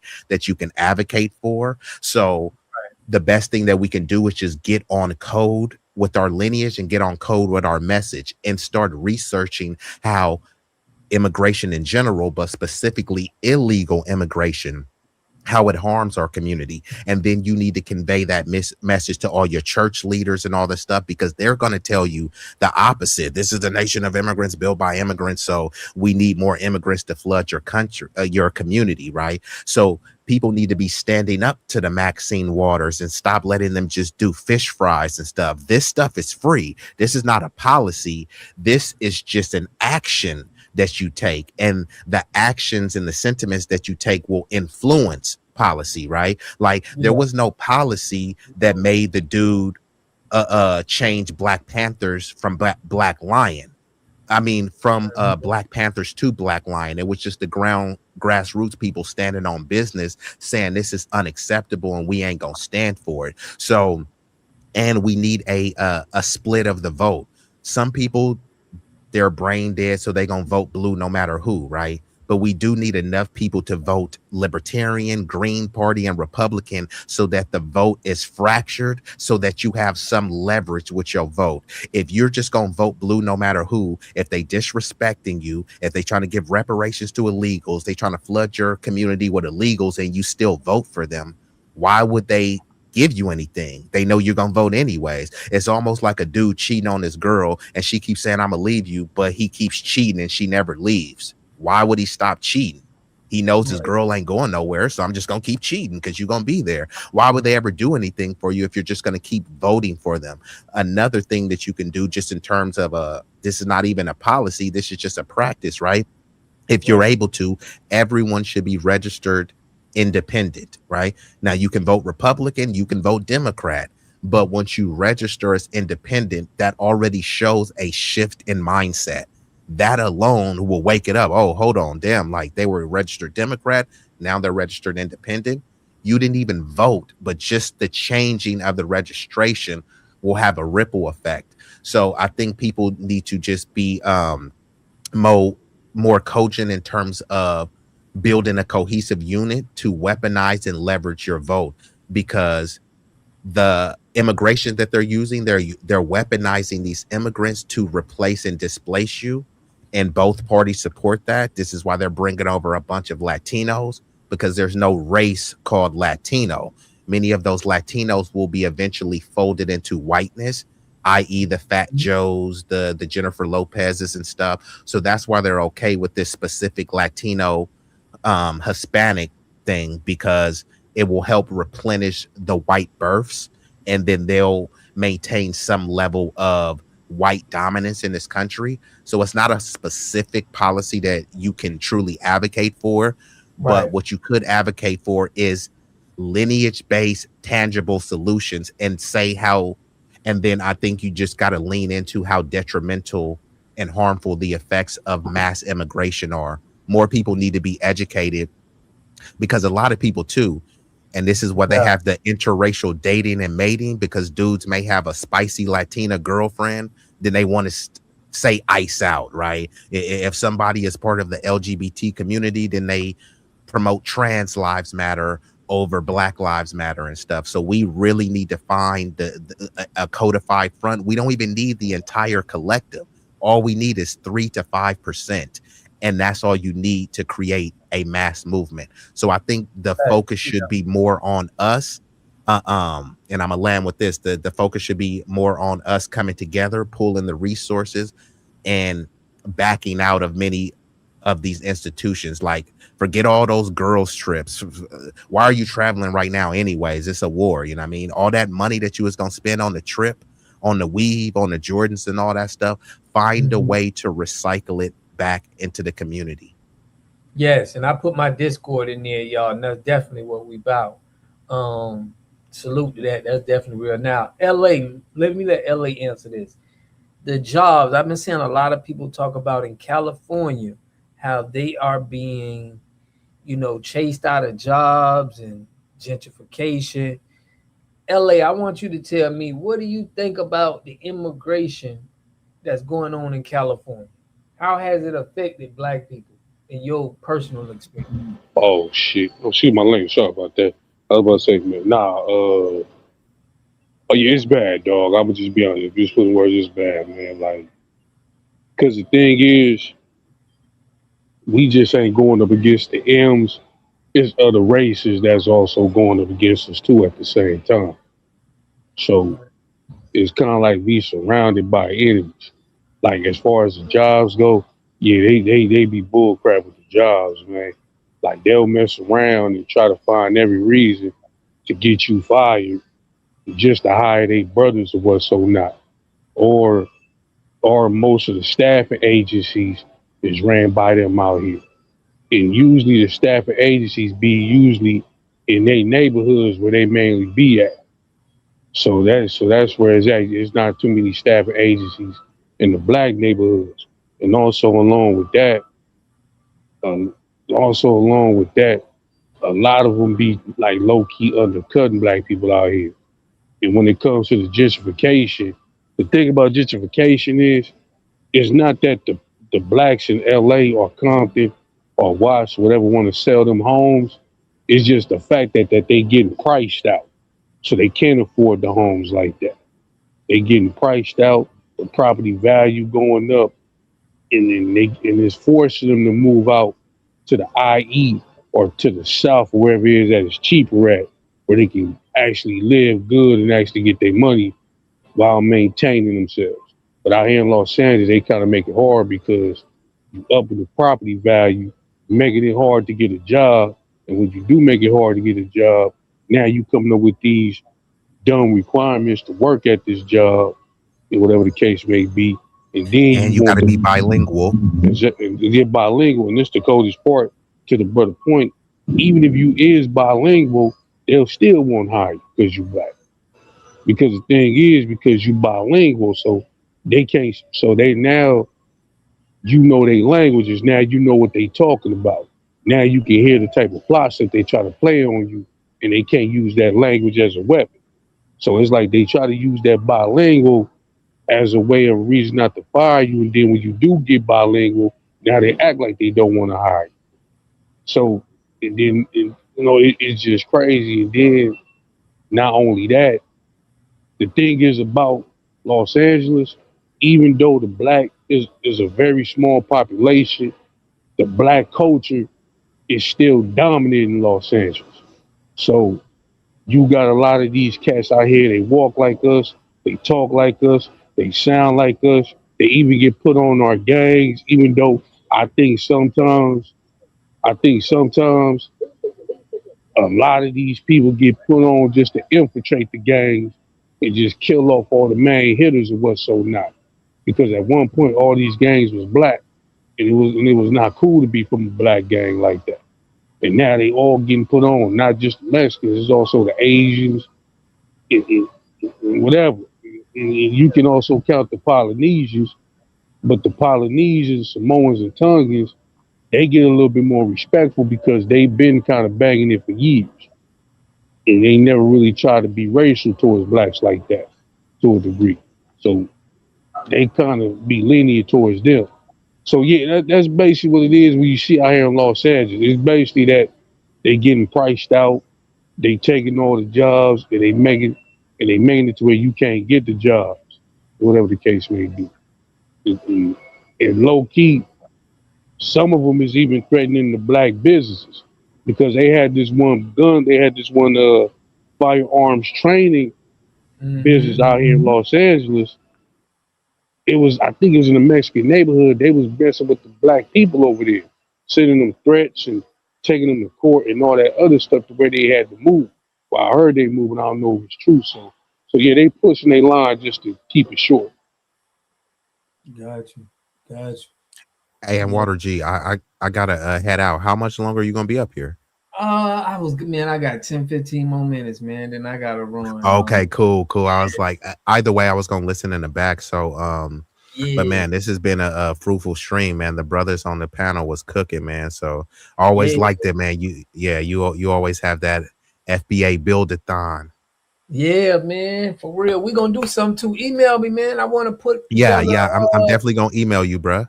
I'm trying to have because I want to put together all our little content creators, and I want to kind of do something. So I got some ideas I want to run by you to a couple of other content creators to make something shape. But I want to let all of y'all know that we got a meeting tomorrow, man, on the Discord, and we want to go over how we can get government contracts and lock up the government contracts for us. So we just want to go over like how we could be getting them government contracts. And if we don't know the government, getting them government contracts is like the best thing. And a lot of immigrants are getting them. Trump passed, they're passing a lot of new laws to making it harder for, immigrant business or, businesses that people from green card, they've been getting a lot of contracts that we got to tap into. So we're going to make the focus on making sure we focusing on getting government contracts. And, so that's what we're going to have on the Discord, and we're probably going to be talking about it, some videos this week. So that's what we're trying to do, man. We're trying to keep the money in our community, family. We're trying to make sure we have our businesses set up and we only spending money with us. So we're trying to push this narrative out there, keep all the money with us. Because anytime we spending money outside our community, it ain't coming back. Nobody's not coming to the community to buy anything no more. You know what I mean? Nobody coming to us and buying a whole bunch of drugs and stuff no more. So we don't really got the money coming in our community. Use water, broski. I'll be there. Okay. Yeah, man. So that's just what we own, man. I want y'all to cover that. But I'm gonna let the brothers give their love, closing, and then we're gonna close it, get out of here, man. But I appreciate y'all, man, tapping in. But I'm gonna let y'all brothers go ahead and say another little piece and close it out, and then we're gonna chop it up, man. Yeah, so I'll kick it off because I gotta drop down, man. I appreciate you, Shane Go, Born King, all of the FBA family, and bruh, I'm a humanitarian, bro. So we don't hate Africans, Caribbeans, or anything like that. For right. Real. Delineation, I know delineation is a movement, but I call it the delineation process. It should bring about more clarity, right? It doesn't have to be inherently divisive. When you think about it like this, right? When you think about samurai and ninja culture, that is exclusive to Japanese people, right? Japanese people are Asian. Filipino people are Asian. You wouldn't want to credit samurai culture to Filipinos simply because they're Asian, right? You want to delineate and disaggregate the data, right? It will be outlandish for Koreans to say, I'm Asian, Japanese people are Asian. So I'm going to take credit for samurai culture because they're Asian just like me. No, that culture comes from a distinct and specific Asian lineage. And that's what we're talking about with FBA, right? Most of our things that we create, whether it be hip hop, jazz, etc., don't look and say, hey, you have the same skin pigment as someone from Nigeria. Therefore, Nigerians could claim that they created hip hop and things like that. I never grew up eating bush meat, a goosey soup, naan and curry, curried goat, plantains, nothing against any of that stuff. It's from a different culture that's not mine. So delineation is the only way forward. This is how we are going to get accuracy and specificity. We're in the information age. So this whole flat blackness is dead and it's extremely disrespectful. There's over 500 plus federally recognized tribes. You won't call them one big Indian, one big Aboriginal, one big indigenous. If you go tell a Cherokee person that they're no different than a Choctaw, tell a Choctaw person that they're no different than a Seminole, they're no different than Navajo, and see what type of answers you get. So now don't try to tell a FBA that you're no different than a Senegalese person, someone from Sudan, Nigeria, Haiti, or something, right? Even if somebody may be racially black, we are talking about our ethnic and cultural lineage. Everyone understands this. We have actually been late to the delineation process. And now that it's upset in the apple cart, people are getting in a tizzy. But you know what? This is the only way forward. And you can't put the toothpaste back in the tube. There would be no USA without FBA. I land with that. Appreciate y'all. Salute, be easy, that dude, man. We look forward to having you on, brother. You was cooking. All right, Shane, go, man. You want to go ahead and give us something for the people, man, before we close you out? Yeah, no doubt. Appreciate you having me on. Salute to all the brothers on the panel, the family in the chat. Beautiful bill, man. Look forward to hearing another one, maybe being a part of another one. But I would say this. We need to focus on jurisdiction, right? So he mentioned some of the indigenous stuff. We as Black Americans are indigenous to America, no matter which way you want to cut it. So we should get some access to some of these things that the so-called red man gets. And by that, we need to check out our brothers and sisters at ARNA, Aboriginal Republic of North America. Let's get our jurisdiction popping. I'm not trying to hawk they shit because I'm not a part of it, but I respect what they're doing, right? They'll teach you how to set up your own jurisdiction. So we got to get into that because that's where the big bread is when it comes to the government shit. Like, say we want to get on the Bureau of Indian Affairs and we get some of that free money that they give them people. That's infinite opportunity. You get a tribe, you can register your business through the tribe. They can't tax it the same way. There's a lot of benefits from that. So I think we should consider that on the table as well. But yeah, keep doing what we're doing, man. We on the right track. That's why they hate. For real. Salute, Shane. We appreciate you, family. That was a good one. So Born King, LA, man. What's good, family? Man, all I can say is, man, keep doing what you do, man. You know what I mean? You doing a good job putting out this information and doing what it is that needs to be done because the FBA does need its own media to speak its perspective and speak the culture in a very vivid, clarifying way because it's a lot of people that's speaking for us, but they not giving the truth, they not giving the real, and they not giving the balanced perspective. So I appreciate platforms like you, Tariq Nasheed, and other platforms that's doing it.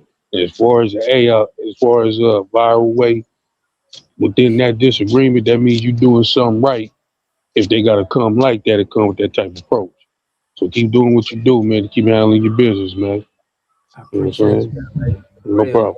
King, man. Salute, bro. Salute to them brothers, man, who came into the chat, bro. That was a session there, man. I'm gonna have to chop this up for y'all, family. This was important. But we gonna tap into some of these topics, y'all. But y'all know we go live Tuesday, Thursday, Friday, and Sunday, man. So y'all make sure y'all tap in. We're gonna try to build on this, what we was talking about, but definitely on the meeting, y'all, we want to get into more government contracts. We talked about being able to give our people scholarships so we know we got their perception and what they're trying to do. We already are looking out for our people financially with scholarships. So we got to make sure we protect the resources and, we making sure we working for us and making sure the resources is coming to us. So I love and appreciate y'all. Hershey, you said you got here late. Yeah, man. And listen, it's a lot of people been in the comment section. They not solid strong on FBA, and I appreciate y'all who is because we need that, man. But we definitely need to do more action. So that's what I'm pushing this week. We need action steps. We need to start doing action things. Talking in the group chat is action, but y'all, we doing a good job though. We just got to keep it pushing, keep it moving. So I'm praying and pulling for y'all. Shout out, man. Shout out to everybody, man. We definitely gonna bring us all together. Ask yourself, do you? Let me read her that. Ask yourself, do any of your ancestors come from the Khalida Mundir? I don't know, fam. I ain't finna that FBA all day though. But yeah, family, we gonna be in the Discord. And I know y'all late, but we're gonna be tapping in tomorrow, man. If y'all want to tap into the Discord, we're gonna be talking in there. But let's keep it moving. It's just a place where we're gonna be able to have, our safe place to be talking our talk. But I catch y'all tomorrow, man. We got a lot of videos dropping, man. Y'all check it out. But on Tuesday, we're going live, man. Y'all come tap in and we're gonna have some interesting topics that's gonna move the needle. So I love and appreciate y'all, man. I catch y'all on the next one. Peace and love.